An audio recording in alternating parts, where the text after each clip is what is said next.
are very happy to be able to give a board update at the last Sunday of the month. The reason that we initially started doing it at the last Sunday of the month was it was Aloha Breakfast, and we had a better turnout to be able to have people stay and be able to join us for the board update. And we have continued to do it that way. It makes it a little bit easier for everybody to remember when we're going to do the board update. And so thank you very much. Each time we get ready to have any of the meetings, either with regards to the board update or any of the other meetings, we are encouraged to relook at where we are and things that have gone on within the church so that we can make sure that we are continuing to bring the best out in all of the organization. As people know, we went through the genogram looking at the positives, the things that we have got on the church's cue card, as well as the shadow areas, the things that we have had in the past that have been problematic. And we remember those things so that we can always have in the forefront the knowledge of areas in which we've had difficulties, as well as who we truly are here to be. So if you will, with me, read through the following. Please have compassion for us when we are not being enough, distrusting, grieving, blaming, powerless, or fearful, for who we have come here to be as a church is loving in integrity, unstoppable, spirit-led, empowered, in ownership, and transformational. So today we will share with you things that have happened at the last board meeting. The areas that we have in November are the areas of membership, election, fundraising, and reopening. And we will talk about those as well as the bylaws. And we've got Debbie that is joining me today to be able to work through some of those for you. Debbie, you want to tell us a little bit about what's happening in bylaws? Absolutely. The bylaws committee met weekly for several months, going through and using the new UWM template that was supposed to have been required by all Unity member churches within the next year or so.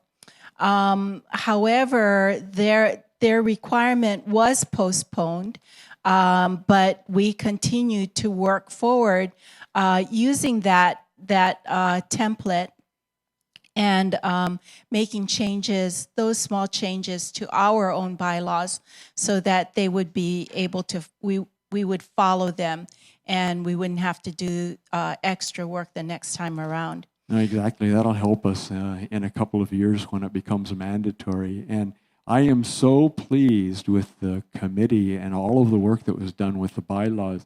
We submitted all of that information to UWM, and UWM actually changed a lot of their template for the rest of the churches to be in compliance with and or to take in a lot of the changes that we recommended. And so that was wonderful. We've got an amazing group of people that are working on the bylaws. Do you want to go through who all's helping us with those? Yes.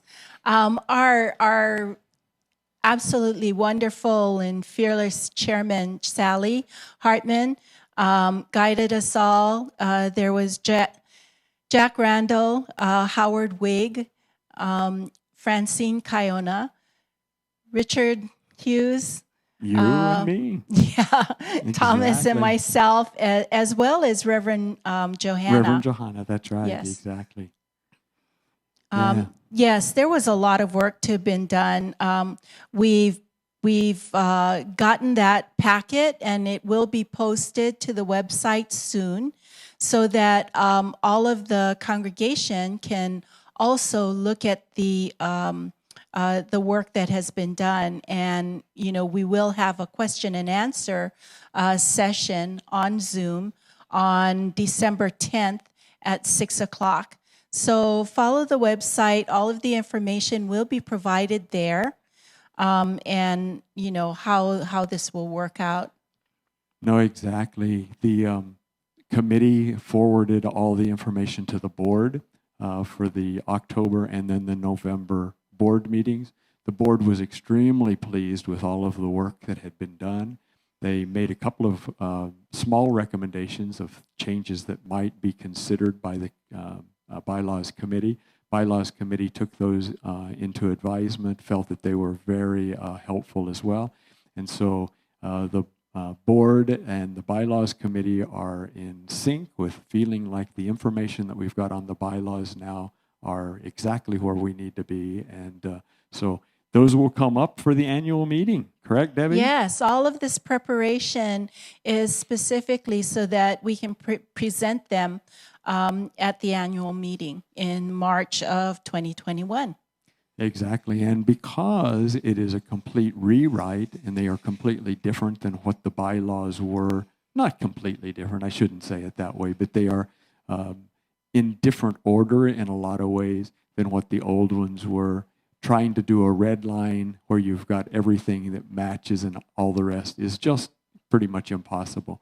So we will do them as a vote to approve them as in total, rather than trying to do a red line and have each line that we try to vote on.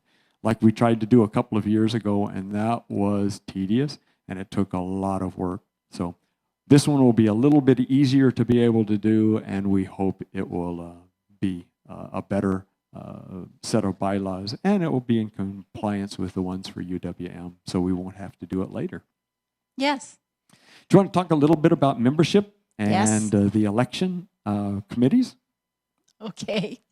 So the membership committee reported that there have been 97 members renewing membership, and requests for membership will continue to be accepted. Yeah, if you haven't renewed your membership, please go ahead and go on. The membership committee is still accepting those. It was supposed to have been, according to our bylaws, that would end at the end of September, but we are continuing. The rationale for that was really more so that we didn't have the end of the year, December, everybody trying to do it and making it to where it was difficult over the holiday season, as well as that close to the annual meeting to get everything put together. The annual meeting has got a lot of information that needs to go out, and it needs to go out to all of the members, and making it to where that was at the very end and we were trying to change everything and get the information out to the members was problematic. And so it is great that as many people as can go on now, make sure that you've updated your membership. Exactly. In addition to that, the election committee is in play, is working and trying to get everything going together with that. You want to tell us a little bit more about that one? Yes, the election committee has established, in conformity with both our bylaws and election procedures, and so that the prior election committee will be working closely with this election committee to provide lessons learned from our 2020 annual meeting. Exactly. We had a great crew of people that were working on the election committee last year, and did a marvelous job of going through the applicants, trying to make sure that they met all the qualifications, and they're willing. Cindy Hensley and Francine Kiona and others were working on that, and they have graciously said, yes, we will do anything that we can do to make sure that this is as seamless of a process as possible. Right. We don't want to miss Ralph Whitaker, James Earhart, and Kevin Wallace also, who were part of the elections committee. No, exactly. They did an awful lot of work, and so we want to say, thank you, and hey. No, exactly. They are going to be doing it this year, and they're going to be searching for people that would be running, that will be desirous of running for the board. And there are 3 people that are coming off from the board this year. Right. So this will activate the nominations committee to start to look for people to replace those trustees that are coming off of the board. Those 3 are Jerry Denton, Jan Fitzgerald, and Rosie Kaiser. When maybe they won't even come off from the board, because maybe we can encourage them, persuade them, twist their arm, or somehow Velcro them to a seat so that they will continue to run and run again, because all 3 of them would be eligible to Yes. rerun. Yeah, they are doing their first terms, so they are eligible to run one more time. Yeah, exactly. Fundraising. Let's talk a little bit Woohoo! more about fundraising. Excuse me. We have talked about fundraising a couple of times now with people, and want to make sure that everybody knows that even though the month of October was the month of our anniversary, we are going to accept monies for the matching funds through the end of the year and into the first part of January. And that is so encouraging. You want to tell us, as the treasurer, where we are at present with all of that? Sure. And what the money's for? You want to run through what we're doing with the money? We'll start with that. Let's see. There is money will be used mostly to repair the neglected areas of our facilities, to include that area that houses the wellness center, counseling center, the kitchen, as well as Deja Vu. I understand there's been some issues with overtime of wiring some of that area, and we're just trying to make sure that we do not have any areas that are not in full compliance with city and county code, as well as with the state, and certainly don't want to have any issues with damaging anything. And there's been a few little power shutdowns or browns down in that area, so we certainly want to fix that. Yes. What else? Safety is all utmost important. There's also overgrown and dying trees that needed to be cut down and trimmed. To include a tree whose roots were threatening the stability of the wall between us and our neighbors. So we want to be good neighbors, good stewards also of this property, and all of the funds that you bring in to help us to maintain this property. Exactly. There were some of the trees that had reached their age of longevity and were starting to die. And so a number of those coconut trees just had to be cut down because they could not survive any longer. And if you haven't noticed, and I'm sure most of the people haven't noticed because they haven't been on campus, but we had a cleanup yesterday here on campus to spruce things up. A lot of things got trimmed, and this place looks amazing. It really looks good. It looks fresh and new. Yes, as part of our release of November. Exactly. Release throughout the month all of of November. That mess, and we did a lot of cleaning, and it was also a lot of fun to be able to share all that hard work with friends and our church family. It was amazing. We had about a dozen or thereabouts, maybe a little bit more, come to work on the church, and there was so much work that got done. We even had one person that had been watching online that said that she wanted to come work on the campus, try to see what could be done. We wore masks the whole day because we have to wear masks anytime that we're on campus. And she said that she just loved this place by having watched it online, and she wanted to be able to be a member here, wanted to find out what all was going on. And when we showed her that the whole side of the sanctuary chapel is open and the air blows through, that she was excited about that whole area.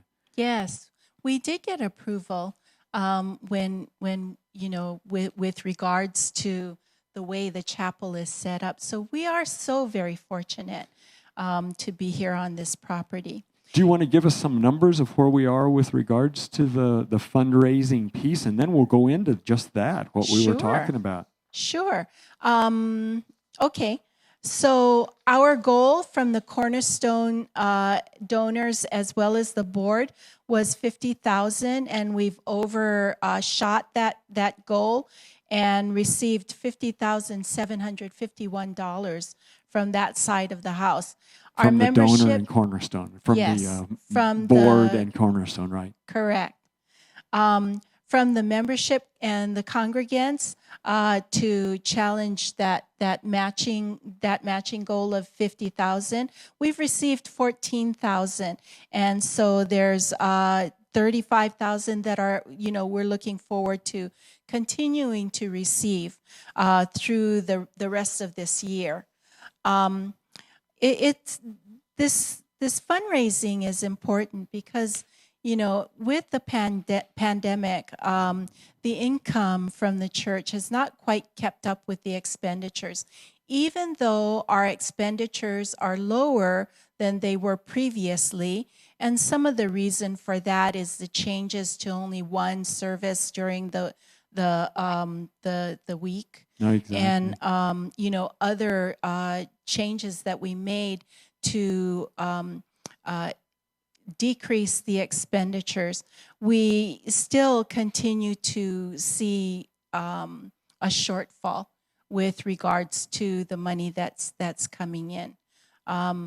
I personally am very, very thankful that we still have money coming in, and that comes from those that continue to contribute via our credit card donations and mail-in contributions.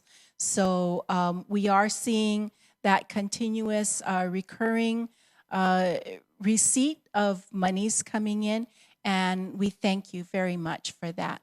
Debbie, we have got such a generous congregation membership. Yes. It is so remarkable, and it is so endearing to know that the membership, even when they're not able to be here in campus in person, are still giving and wanting to make sure that this place continues to be able to reach out, to take care of, to support, to engender love for all of the people that it supports. And so it is an amazing place. We have got a campus that has so blessed so many people, and we are so grateful for that.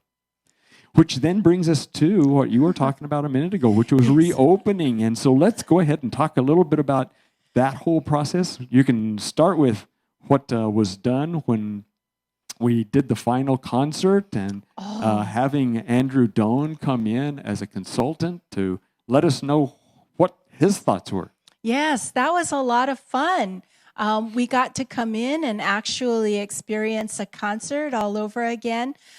We had a COVID expert come in and help us to determine whether or not we could actually open up to an actual on-site service. And so he had stated that the fact that we're able to open up the side doors and have that wonderful, those trade winds come through our chapel is a big blessing to our community. So because that allows us to open somewhat to on-site services. No, exactly. It really does help. It helps to just let the germs blow right on through and not have any difficulties from that in.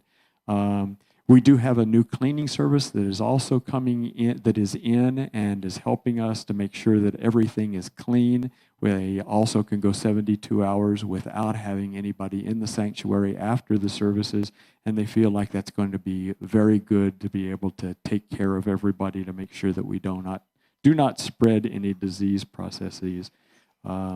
As well as the configuration, the way our stage is set up and the distance that it is from the audience, the membership singers, or the congregation, that also helps us or makes it possible for us to be able to continue having music and for people to be sitting in the audience. Exactly.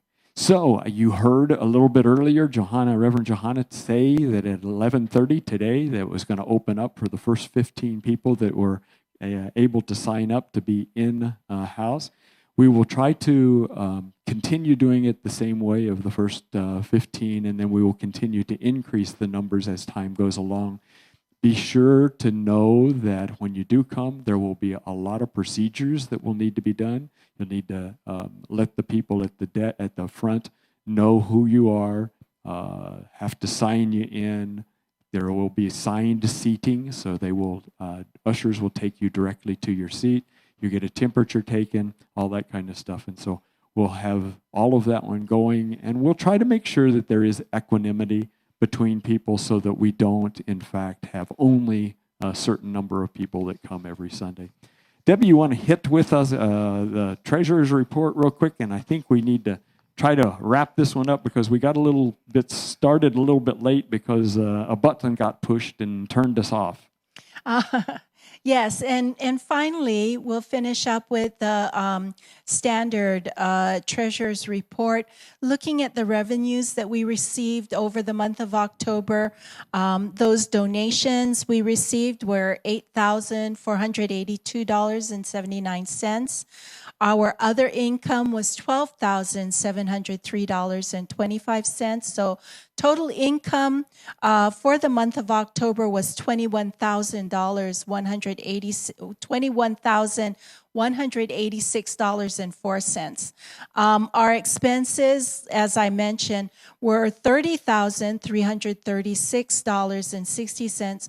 So we did have a bit of a shortfall, totaling $9,150.56. So it's important to know, as part of this effort to do this fundraiser, that our net ordinary income from January to October, this cumulative amount through the year, has been $43,862.76.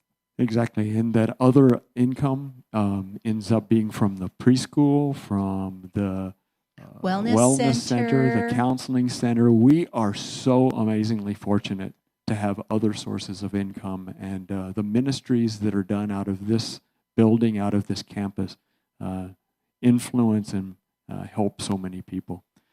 Well, I would tell you guys what we'll do next is sign on again, or hit the button to be able to go on to the Spiritual Connection, which is coming up right now. And Reverend Margie, Cindy, and I don't know whether Reverend Denise is joining us with that one today or not, but join up for a Spiritual Connection, and we'll see you guys in another month. We'll be back on for the board update the last Sunday of the month. Blessings.